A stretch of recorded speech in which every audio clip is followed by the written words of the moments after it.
nació en Belén de Judea, también nació el movimiento de los celotes, al que Josefo llama la cuarta secta, y con ello el principio del fin del templo. Ambos acontecimientos tienen las mismas causas históricas, y se podría decir que acaban de igual manera, sustituyendo el templo y sus sacrificios por otro tipo de sacrificios. En el cristianismo se considera Juan 1:29, que dice: Este es el Cordero que quita el pecado del mundo. Por lo tanto, los sacrificios que se hacían en el templo para la expiación del pecado quedan sustituidos por la expiación que hace Jesús en la cruz. ¿Y para los judíos? Para los judíos sería Oseas 14:2, que dice: Llevad con vosotros palabras de súplica y volved al Señor y decidle: quita toda iniquidad y acepta el bien y te ofreceremos la ofrenda de nuestros labios. Es decir, a partir del momento en que el templo desaparece y que no se pueden hacer sacrificios por los pecados, se pasa a hacer sacrificio con los labios, en tefilá, en alabanzas, y eso se hacen de forma paralela, de la misma forma, en los mismos horarios y de una forma que simula los sacrificios del templo en las sinagogas. Esto puede sonar un poco descabellado si no fuera que en Hebreos 13 dice: Así que ofrezcamos siempre a Dios, por medio de él, sacrificio de alabanza, es decir, fruto de labios que confiesan su nombre. De todas formas, el mismo acontecimiento, el censo que mandó Octavio, fue la causa de que Jesús, en vez de nacer en Nazaret, naciera en Belén y por tanto se cumplieran las profecías, y que los celotes nacieran y se revoltaran contra Roma y fueran ellos los causantes directos de la destrucción del templo. Veamos lo que dice Lucas 2. Aconteció en aquellos días que se promulgó un edicto de parte de Augusto César, que todo el mundo fuese empadronado. Este primer censo se hizo siendo Cirenio gobernador de Siria, e iban todos para ser empadronados cada uno a su ciudad.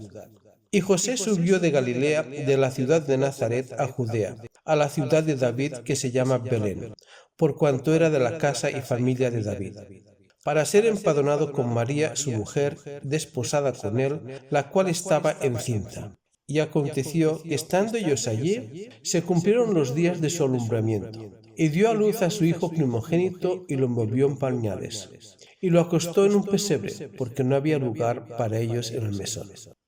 No todo el mundo está de acuerdo acerca de qué censo fue este, pero todo parece indicar que fue un censo que hizo César Augusto, Octavio, y que fue en todo el Imperio Romano. Un imperio que en esos momentos estaba en paz, no había guerras, no había sublevaciones, y además abarcaba todo el territorio conocido por el hombre en ese momento. En la Biblia inglesa te dan a entender que fueron a pagar unos impuestos, y eso se ha pasado a la tradición. Pero todos los traductores están de acuerdo que no fueron a pagar impuestos, sino que, como está traducido en las Biblias españolas, catalanas, francesas, italianas, es que fueron a empadronarse. Si hubieran ido a pagar impuestos, es probable que la historia del pueblo de Israel hubiera sido diferente. Y luego veremos el porqué. En Mateo 2, 5, 6 dice que ellos le dijeron: en Belén de Judea, porque así está escrito por el profeta: y tú, Belén de la tierra de Judá, no eres la más pequeña entre los príncipes de Judá, porque de ti saldrá un guiador, que apacentará a mi pueblo Israel. Es decir, para que se cumpliera esta profecía, era necesario que pasara algo para que José tuviera que ir a Belén a empadronarse. Porque los milagros, hay unos que ocurren así, ¡tachín!, como las fuerzas de la naturaleza se trastocan y van de otra manera, de forma no natural. Pero hay otros milagros que son como un tablero de ajedrez, donde Dios va moviendo las fichas hasta que jaque mate el milagro. Y en este caso fue moviendo las fichas, movió que hubiera un censo para que él tuviera que ir a Belén. Pero ese mismo censo fue la causa del inicio de la revolución. ¿Por qué? Porque así como José se fue para Belén, alrededor de unos 6.000 fariseos se rebelaron contra el edicto. Eran la mayoría galileos, guiados por diferentes líderes. El más conocido sería Judas Galileo, cuyos hijos luego murieron en el asalto a Jerusalén, y a raíz de ese censo nació el grupo de los celotes. Ahora bien, ¿y por qué se rebelaron contra ese censo? ¿Qué tiene de malo? Repasemos un poco la historia. Hasta ese momento los judíos estaban muy molestos con la situación que estaban con los romanos, pero no hasta el punto de levantarse en armas. Los romanos habían pasado de ser sus aliados y los judíos habían pasado de ser una nación independiente en la que se vivía bastante bien y que era además bastante poderosa, pues había ganado territorios contra sus enemigos y ahora eran un pueblo colono. Pero ni los judíos se metían con la vida religiosa de los romanos, ni los romanos se metían con la vida religiosa de los judíos. Tengamos en cuenta que la separación de Estado y religión, que es básicamente nueva en Occidente, un par de siglos o tres, en Israel se venía ya haciendo desde hacía muchísimos siglos. Por un lado, los descendientes de David eran los únicos que podían ser gobernantes, reyes, y que conste que los jasmoneos no eran descendientes de David, y los levitas, los sumos sacerdotes, de modo que había una separación. El levita, sacerdote, descendiente de David, rey.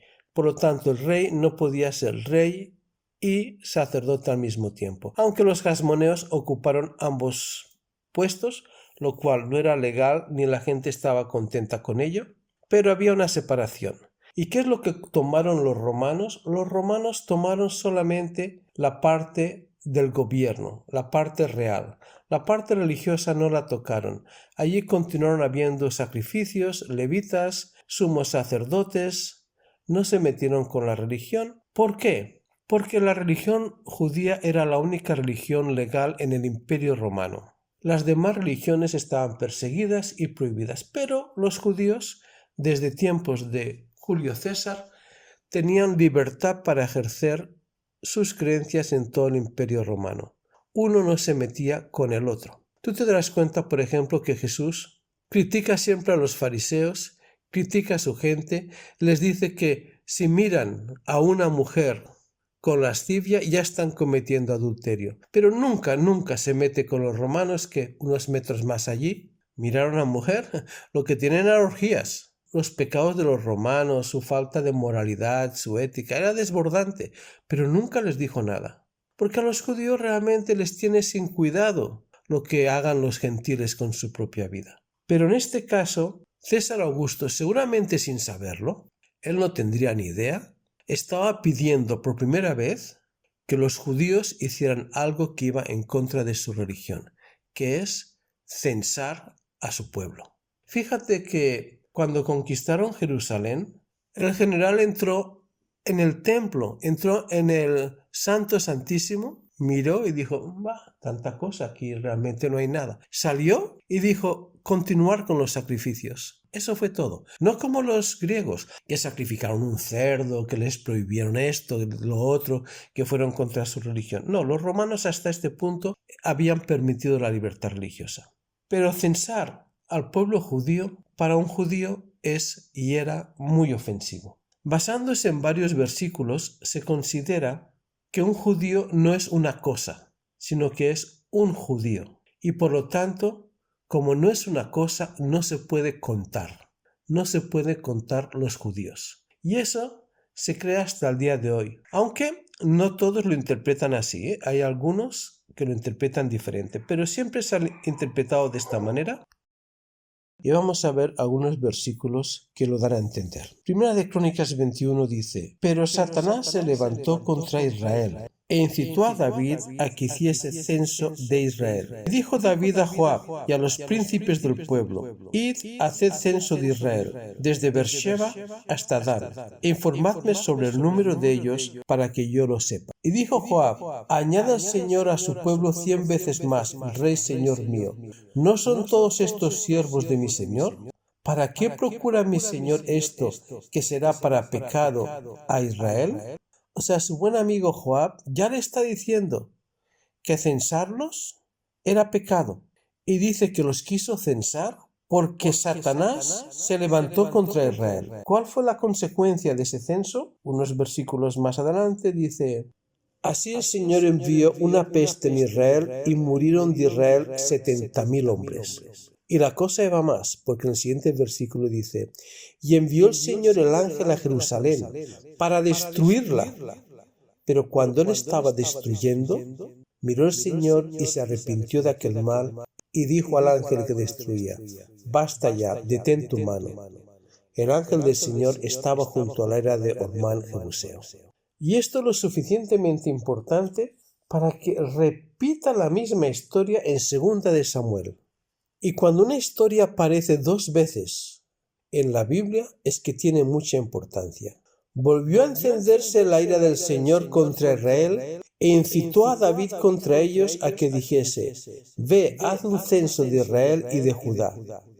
Y dijo el rey a Joab, general del ejército que estaba con él: Recorre ahora todas las tribus de Israel, desde Dan hasta Beersheba, y haz un censo del pueblo, para que yo sepa el número de la gente.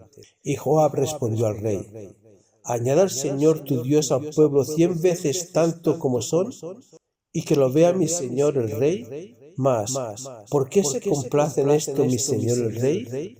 Pero la palabra del rey prevaleció sobre Joab y sobre los capitanes del ejército.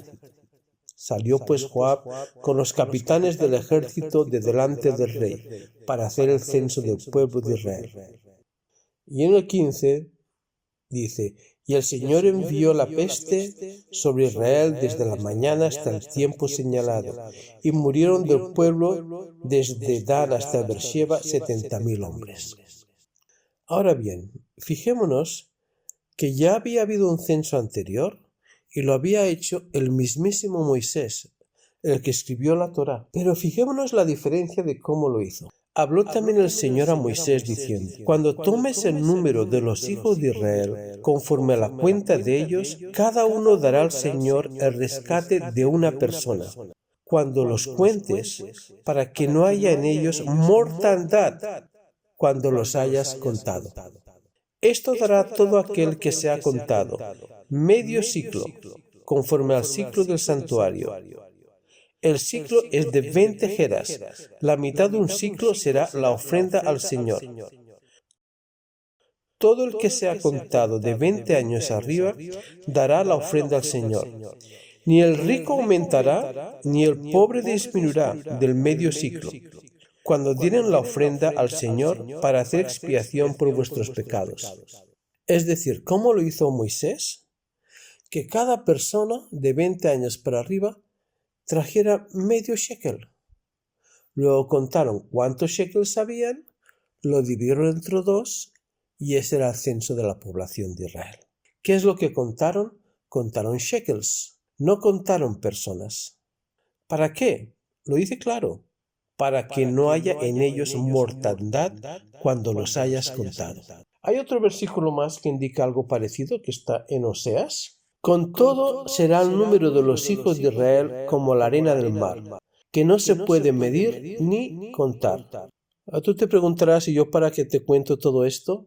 Estoy enfatizando aquí lo importante que era para los judíos obedecer la Torá, y que Augusto César les estaba diciendo algo que para ellos la forma de interpretarlo era que la consecuencia de eso sería ir contra Dios y podía llevar a una mortandad, a un castigo de Dios. Por eso que la traducción inglesa de que fueron a pagar impuestos, además de que está mal traducido, no hubiera podido ser eso, porque entonces ese no hubiera sido el problema. El problema es que era un censo, y por eso esos 6.000 fariseos se sublevaron. Eran fariseos porque los otros, los herodianos, no se hubieran sublevado, ni tan siquiera los helenistas, ni los amharets, la gente del pueblo, tampoco se hubiera sublevado por eso.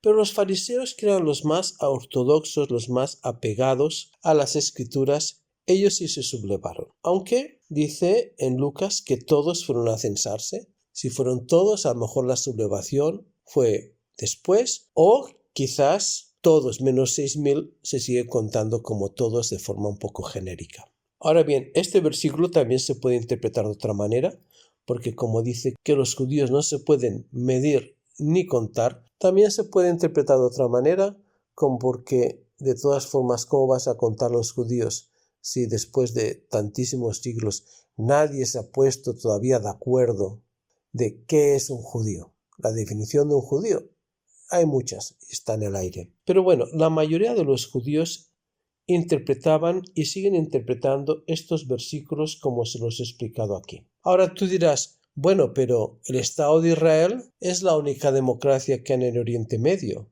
Y no solamente la única, porque los que están alrededor, su nivel de democracia está por debajo de la Edad Media. Son básicamente bárbaros. Entonces, ¿cómo lo hacen? Pues no ha sido fácil. Tiene una metodología un poco complicada de entender, pero sí se hace censo y se hace votaciones democráticas. La manera más sencilla de censar a los judíos es contando algo que los represente a ellos.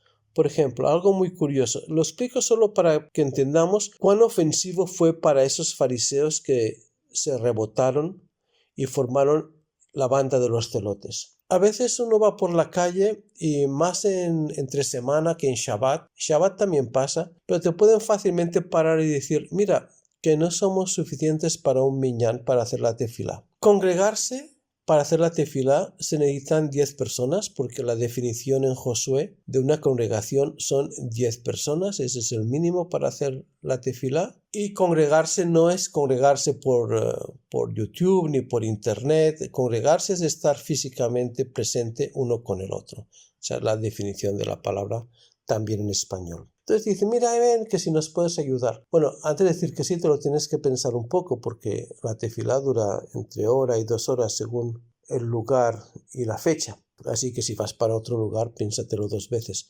Pero de todas formas, cuando se entra, no cuentan 10 personas, 1, 2, 3, 4, porque no se puede contar judíos. ¿Cómo hacen? Se recita el Salmo 28:9 en hebreo, que son 10 palabras. Cada uno dice una palabra. Y si se han dicho las 10 palabras, pues es que hay minyan, se puede hacer la tefilá. Ahora la pregunta, ¿y por qué Yosef si dice que era un hombre justo? Que era un hombre que estaba aferrado a las escrituras. Bueno, tengamos en cuenta que la mayoría de los fariseos sí fueron a censarse y que los celotes no están bien vistos en el Talmud, más bien se les ve como unos rufianes, porque una cosa que es básica en el estudio de las escrituras es que cuando hay un mandamiento, ya sea positivo o negativo, haz esto o no hagas lo otro, siempre se tiene que sopesar con las consecuencias y con otros mandamientos. Muy fácil. Te caes por las escaleras en un Shabbat y no te van a dejar allí hasta que se acabe el Shabbat. Viene una ambulancia y te recoge. Si no te hacen una transfusión de sangre, te mueres, haces la transfusión de sangre aunque esté prohibido en la Biblia. Una cosa pesa a la otra. Entonces, ¿qué pasó con los celotes? Ellos, en su falta de sabiduría, no calcularon las fuerzas del enemigo y las fuerzas suyas. No tenían ninguna posibilidad de ganar. Entonces deberían haber obedecido a los romanos y haberse censado, que es lo que hizo José y lo que hicieron prácticamente que todos los judíos. Ahora, entre los discípulos de Jesús también había un celote. Se llamaba Simón el celote. Se menciona en varios lugares. En Mateo está traducido así, Mateo 10:4. Está mencionando cuáles son los discípulos de Jesús y dice Felipe, Bartolomé, Tomás, Mateo el publicano, Jacobo, hijo de Alfeo, Lebeo, por sobrenombre Tadeo, Simón el cananista. A ver, esto el cananista es una de las traducciones más raras que se pueden hacer. Y en Mateo 3:18 también lo llama el cananista. Pero Lucas, en las 2 ocasiones que lo menciona, en Lucas 6 y en Hechos 1:13, sí lo menciona de forma que es más entendible en español.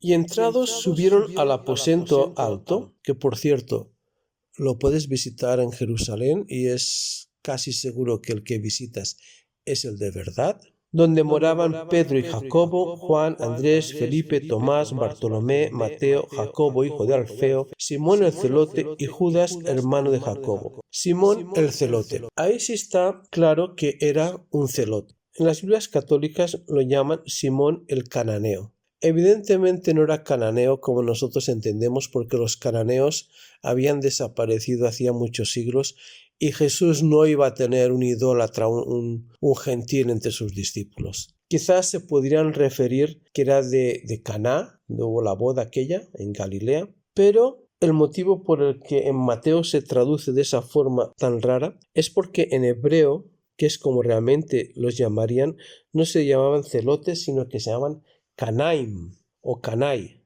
Canai significa celoso de Dios, y esa sería la palabra correcta. Por eso, como Mateo fue escrito en hebreo originalmente, lo llama Simón el cananista. No se entiende mucho, pero es un poco más cercano a Canaim. No es como en griego, que viene de celote.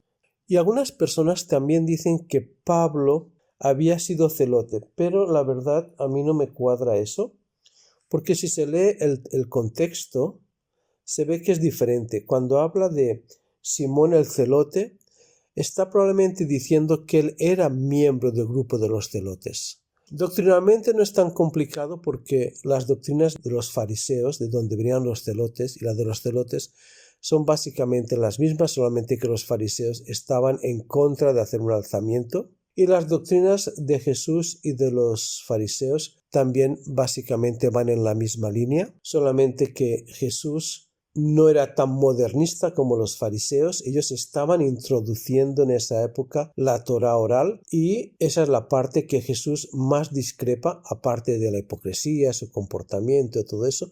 Aunque lo de señalar la hipocresía de los fariseos, eso es normal, porque uno critica a su propio grupo, no critica a los de afuera. ¿Ves? A los romanos no los criticaba, ¿verdad? Estaba empezando las doctrinas de la Torá oral, y Jesús está completamente en contra de la Torá oral. Claro que los rabinos te dirán que la Torá oral pues viene desde la época de Moisés, pero es típico de todos los grupos retroceder en la historia tanto como pueden. También los musulmanes dicen que Abraham era musulmán, los testigos de Jehová te dirán que Adán y Eva eran testigos de Jehová, los católicos, que realmente como Iglesia Católica independiente de Bizancio lleva 1400 años, pero te dirán que Pedro era papa de Roma, cuando Pedro, las posibilidades de que alguna vez estuviera en Italia son casi que nulas, como mucho viajó a Alejandría, pero las doctrinas eran en ese grupo, no eran en el grupo de los helenistas, ni de los herodianos, ni de esta gente. Ahora, claro, Simón el celote en algún momento pues tendría que desvincularse de sus actividades como celote, porque cuando dijo amar a vuestros enemigos, pues ahí sí le queda un poco difícil estar en ambos lados, ¿no? Los versículos que mencionan a Pablo como celote, en mi opinión, menciona como celoso de Dios, pero no como miembro de los celotes, sino que es celoso de Dios. Cualquier persona puede ser celoso de Dios sin pertenecer a un grupo determinado. Solamente leeré uno para ver que el contexto realmente no es adecuado. En Hechos 22:3 dice: yo de cierto soy judío, nacido en Tarso de Cilicia, pero criado en esta ciudad, instruido a los pies de Gamaliel, estrictamente conforme a la ley de nuestros padres, celoso de Dios, como hoy lo sois todos vosotros. Es un poco difícil pensar que él fuera discípulo de Gamaliel y fuera celote, porque Gamaliel y los celotes no tienen nada que ver. Él no estaba de acuerdo con todo eso, pero también dice como hoy lo sois todos vosotros. O sea, si estuviera refiriéndose que él es celote, de miembro del grupo de los celotes, no simplemente celoso de Dios, estaría aquí diciendo que los que lo están escuchando también son celotes. Y si fueran celotes, los romanos los hubieran cogido, porque mira quién le introduce a esta conversación.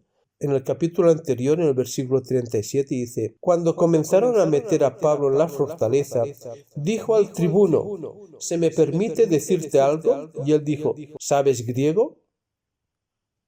O sea, el que le autoriza a hablar ante la gente es el tribuno. Y luego le pregunta: ¿no eres tú aquel egipcio que levantó una sedición antes de estos días y sacó al desierto los 4000 sicarios? O sea, lo está confundiendo con uno de los sicarios. Los sicarios eran peores que los celotes. Los sicarios habían salido de los celotes, pero ellos también mataban judíos traidores. Y esto es grave porque, en una lucha de independencia de un pueblo, el propósito es expulsar a los invasores. Y a los invasores se les expulsa. Ahora, a los traidores se les mata. En el caso de los judíos es diferente. Para los judíos, matar a otro judío es algo muy grave. Por eso que los sicarios quedan completamente excluidos de cualquier vista buena por parte de los historiadores judíos. Incluso en el siglo pasado, Haganá, luchando contra los británicos, ejecutó a algunos judíos por traidores. De hecho, hubo una chica que ejecutaron, y eso la historia nunca le ha perdonado a Haganá, que matara a esas personas. O el judío ese americano que mató al primer ministro Isaac Rabin en Israel, a ese nadie lo ha perdonado. Lo mató porque decía que era un traidor, pero no era un traidor. Y aunque fuera un traidor, está muy mal considerado cuando un judío mata a otro judío. Pero aquí en este caso, en el contexto, lo puedes ver claramente, que cuando dice, como hoy lo sois todos vosotros, celosos de Dios, no los está acusando de ser celotes, sino el tribuno los agarraría inmediatamente. Bueno, con esto queda claro por qué nacieron los celotes. El mismo acontecimiento, el censo de César Augusto, llevó a que José fuera a Belén y naciera el Mesías en Belén, y llevó a que muchos fariseos ortodoxos se rebelaran contra el Imperio Romano.